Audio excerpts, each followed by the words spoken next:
Welcome once again to our performance centre here at Howley Hall Golf Club in Leeds. I'm Ryan Rastall, PGA Professional here at Howley Hall, and today we've got a brand new iron, the i525 from Ping, to take a look at.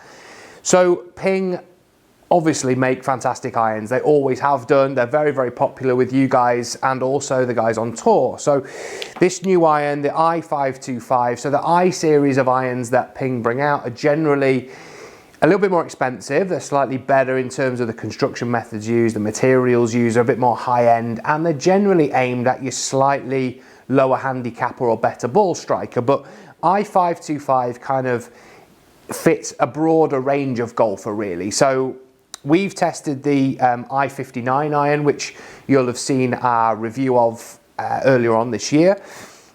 i525 is almost a slightly more forgiving version of this iron. It's a hollow construction. We've got lots of different methods that Ping have used to try and make these a bit more forgiving, but also make the face faster and give you a bit more distance and things like that, which we'll talk about in a second. But the set I've been sent here is 5, 7 and 9 iron, and it's got the Project X IO shaft in there, which is the one that comes in this as standard.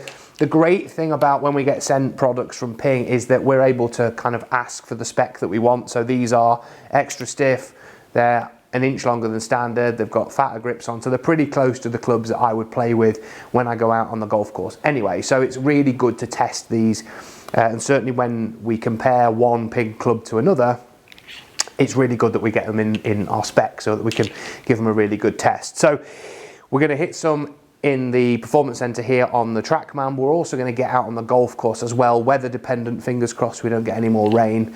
But yeah, let's talk a little bit about the technology as well. So when we look at these irons, like I've already said, slightly more forgiving, a little bit wider sole and slightly bigger top line than some of the kind of more players irons that they use. So the i59 blueprint, those sort of irons that Ping have in their range as well.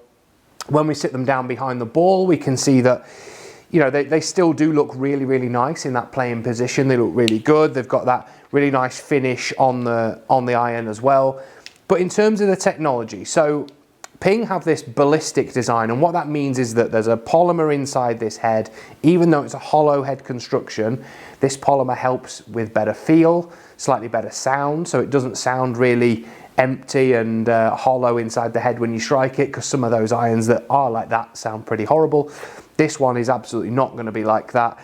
And also having that polymer inside not only changes the feel, but it also allows them to make the face slightly thinner and make it nice and quick as well, which is what we want from an iron like this. Now, it's got a forged steel face. It's called maraging steel that it's made out of, and what that allows the engineers at Ping to do is make it really thin. So the face is thin, so then we get more ball speed from it, and who doesn't want that, you know, when they're playing golf. So we've got a slightly different groove pattern as well. So it's called a MicroMax groove pattern that Ping use, and basically there's more grooves on the face than some of the previous models of iron. Now, what does that do? Well, having more grooves allows more control of the spin characteristics when we strike the golf ball. So we should get less flyers, we should have ball flights that are a little bit more, I suppose a little bit more repeatable, and kind of that shot window that we're looking for with an iron like this, which is going to launch quite high, but also have enough spin to get the ball to stop on the green.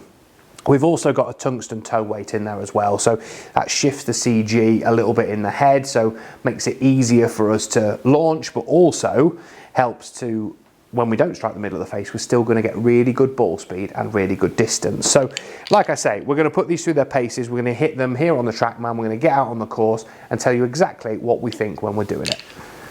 So I've had a little bit of a warm up with the 9 iron, moved on to the 7 now, and straight away I've hit 2 shots there with the 7. They weren't particularly good either, and if you look at how far they've gone, they're just short of 200 yards, which is absolutely ridiculous for a 7 iron for me. I mean, they do look really good behind the ball, they do look quite strong, I would say, and feel-wise when I'm hitting them, they do feel, not hollow, but they don't feel like a solid forged iron would. There is that little bit more kind of spring off the club face, but feel really good. Let's just hit a couple more. Again, not the best strike ever, but it's high And I mean, it's going over 190 yards with a 7-iron, and like I say, these feel pretty smooth hits really. They're not, you know, they're certainly not full out, but they feel very, very easy to use.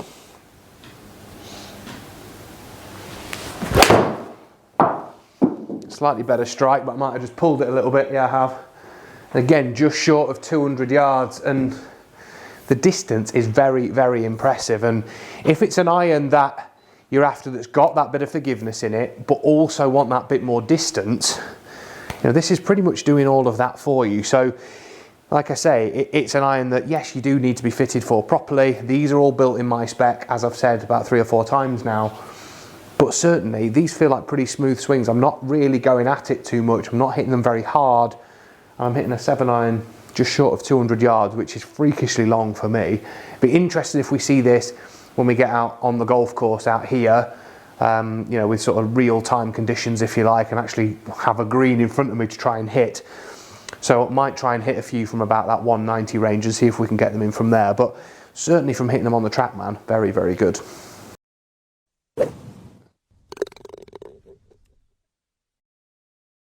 So we're out here, we're on the 16th hole here at Howley Hall Golf Club. I've played a few holes with the i525 irons. I've left myself here exactly 150 yards to this flag. A little bit of wind up there, but it's not really helping. It's kind of from the side. So I've got a 9-iron here, 150 yards. Let's see if we can get it somewhere near. Now, based on the numbers we've seen inside, and certainly what I've seen since I've been out on the golf course, these irons go a long way. So I'm expecting this to maybe be a bit long for this flag, but let's try. I might just hit like a little 3/4 one and see if we can get somewhere near there. But yeah, it's bang on 150 yards. See how it goes.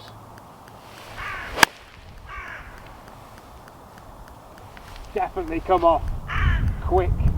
Whether it's landed long, I don't know. We won't see until we get up there, but it definitely came off the face nice and fast. Let's see if we can hit just one more.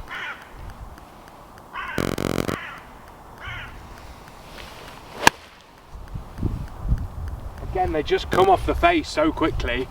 It comes off like a bullet, really. I mean, we'll see when we get up there. Those were 2 smooth 9-irons, really. Again, a 9-iron for me is about a 145 club.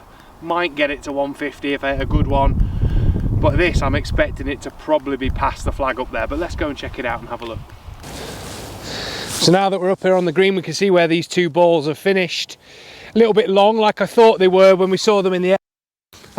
Certainly they finished, I've just paced it out, it's 10 yards longer than the flag. So we had 150, that one's 160, and that's probably about 162 or 3 yards. So pretty long through the air for a 9-iron, certainly what I would normally associate with an 8-iron, really. Yes, we've got a bit of wind, but like I say, it's not really helping. It's kind of, you know, just coming in from the side, really, from right to left. But yeah, certainly we're seeing the distance. It's carried a long way. We've got a bit of spin as well, so those balls have come back on us a little bit. Landing, like I say, just over 160 to 165 and spinning back a little bit towards the flag. So I've got a nice sort of 25-footer down the hill there. But certainly from hitting these, we can see, you know, they've gone a long way. They're certainly performing the way that we saw in the performance centre as well. So it's kind of backed up everything that I've seen out on the golf course. So having hit the longer irons and the 7-iron and now the 9-iron, I can see that distance is there throughout the set, really. When we saw them on the trackman, we were hitting them towards sort of 185, 195 with the 7-iron. So, you know, it would kind of follow that we would be hitting this about 165 really out here on the golf course, and that's certainly what we're seeing out here, even on a cold day. So now that we've actually had chance to hit these both inside and out, we can see that it does exactly what we thought it was going to. So we're getting really good distance out of this. The forgiveness is great. I think personally they look fantastic behind the ball as well. This is a really good looking iron, and certainly if you're in that market for something with a little bit more forgiveness in it, maybe something easier to launch, but you don't want to go down the road of the G series iron in a ping, which is a bit bigger and chunkier and wider soled. You want something that looks a little bit nicer. I think i525 is probably going to tick a lot of boxes for you, and certainly on the basis of what I've seen both in here and out on the golf course, it has for me as well. So not only, like I say, does it, I think it looks great, it definitely feels like a forged golf club when you're actually hitting it. You know, that forged face in there does add that bit of quality to it. It was nice that I was able to try it in a shaft that's pretty familiar to me and a flex that's familiar to me as well, and have them in kind of the custom length that I would normally go for too. So all of those things were really, really good. Now, in terms of price, this iron is going to be around the £1,000 mark for 7 irons in a set, which obviously is up there price-wise with many of those forged sets out there on the market, and we'd expect it to be. You know, this is a premium quality iron. It's very, very good. It's from one of the top brands in golf, in ping. And it's one that, you know, is going to be very popular with a lot of golfers. But certainly from testing it, I found it's absolutely fantastic. If this is an iron you're looking at, obviously go out and get fitted for it. Go to your local ping stockist and fitter. Make sure you try it and try it in the right spec for you, because that does make all of the difference.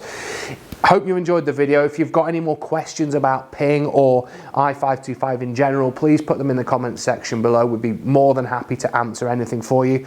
Or if you've got any general comments about custom fitting or anything you want to know, please pop them in there as well. See you all very, very soon.